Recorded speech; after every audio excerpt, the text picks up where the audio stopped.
A quitter will never win, a winner will never quit.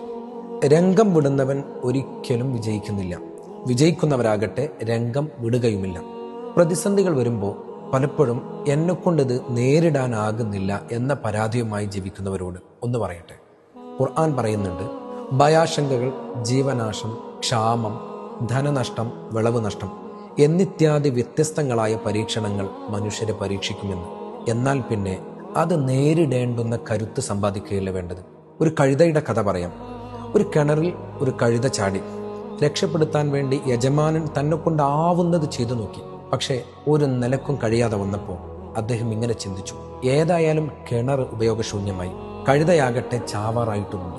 എന്നാൽ പിന്നെ ഈ കിണർ മണ്ണിട്ട് മൂടാം, രണ്ട് കാര്യവും നടക്കും. ഒടുവിൽ അദ്ദേഹം മണ്ണിട്ട് മൂടാൻ.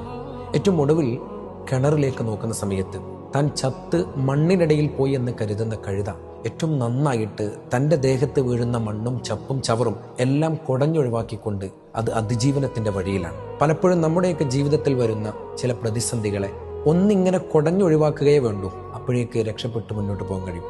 അള്ളാഹു തൗഫീഖ് തരട്ടെ.